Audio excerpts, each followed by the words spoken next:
തിരഞ്ഞെടുപ്പ് തോൽവിയെക്കുറിച്ചോ വെള്ളാപ്പള്ളി നടേശന്റെ പ്രസ്താവനകളെക്കുറിച്ചോ ഉള്ള രാഷ്ട്രീയ വിവാദങ്ങളിലേക്ക് ഇപ്പോഴില്ലെന്നും KFDC ചെയർമാൻ എന്ന നിലയിലുള്ള പ്രവർത്തനങ്ങൾക്കാണ് മുൻഗണന നൽകുകയെന്നും കെ റസാഖ് മൗലവി മണ്ണാർക്കാട് പ്രസ് ക്ലബിൽ സംസാരിക്കുകയായിരുന്നു അദ്ദേഹം.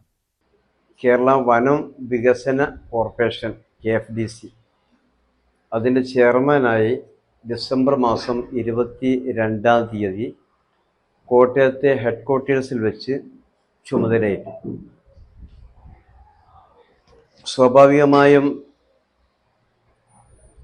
എൻ്റെ പൊതുപ്രവർത്തന രംഗത്ത് 4.5 പതിറ്റാണ്ട് പ്രവർത്തിക്കുമ്പോൾ മണ്ണാർക്കാട്ടെ പത്രപ്രവർത്തകരുടെ വലിയ ഒരു സഹായം കഴിഞ്ഞ കാലഘട്ടങ്ങളിൽ ഉണ്ടായിട്ടുണ്ട്. നാളെയും ഉണ്ടാവണമെന്നാണ് ഞാൻ ആഗ്രഹിക്കുന്നത്, പ്രതീക്ഷിക്കുന്നതും അങ്ങനെയാണ്. കഴിഞ്ഞ 4.5 പതിറ്റാണ്ടുകാലത്തെ തന്റെ പൊതുപ്രവർത്തനത്തിന് ലഭിച്ച അംഗീകാരമാണ് പുതിയ പദവിയെന്ന് റസാഖ് മൗലവി പറഞ്ഞു. KFDCയുടെ പ്രവർത്തനത്തിനും മുന്നോട്ടുള്ള പ്രയാണത്തിനും നിങ്ങളെപ്പോലെയുള്ള പത്രപ്രവർത്തകരുടെ ആത്മാർത്ഥമായ സഹകരണം അതിൻ്റെ ഉത്തരവാദിത്തപ്പെട്ട ഭാരവാഹി എന്ന നിലയിൽ നിങ്ങളോട് അഭ്യർത്ഥിക്കുകയാണ്. നേരത്തെ KTDC ചെയർമാൻ സ്ഥാനവും ഇപ്പോൾ KFDC ചെയർമാൻ സ്ഥാനവും തേടിയെത്തിയത് മണ്ണാർക്കാടിന് കൂടിയുള്ള അംഗീകാരമാണ്. ഈ പദവി ലഭിച്ച ശേഷം സ്വന്തം നാട്ടിലെ മാധ്യമങ്ങളോടും ജനങ്ങളോടും വിശേഷങ്ങൾ പങ്കുവയ്ക്കാനാണ് ആദ്യ വാർത്താ സമ്മേളനം മണ്ണാർക്കാട് തന്നെ നിശ്ചയിച്ചതെന്നും അദ്ദേഹം വ്യക്തമാക്കി. ചുരുങ്ങിയ കാലമാണ് എന്ന നല്ല ബോധ്യം എനിക്കുണ്ട്.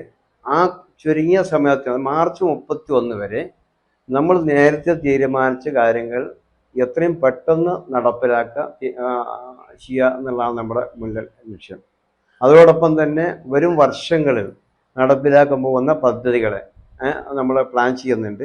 ഇന്നലെ KFDC ഹെഡ്ക്വാർട്ടേഴ്സിൽ പോയിരുന്നു, DMO ഒക്കെ സംസാരിച്ച് ഒരു ധാരണയാക്കിയിട്ടുണ്ട്. ഫെബ്രുവരി ഫസ്റ്റ് വീക്കിൽ നമ്മൾ ബഡ്ജറ്റ് തയ്യാറാക്കി വരുന്ന വർഷം 2025-26 വർഷത്തേക്കുള്ള പദ്ധതികളെക്കുറിച്ച് അറിയിക്കും. തൃശ്ശൂർ ജില്ലയിൽ തൃശ്ശൂർ ഡിവിഷൻ്റെ കീഴിലാണ് വെൽനെസ്സും അത് നമ്മൾ നടപ്പാക്കാൻ പോകുന്നത്.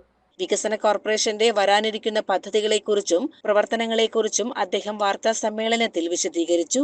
CCN മണ്ണാർക്കാട്.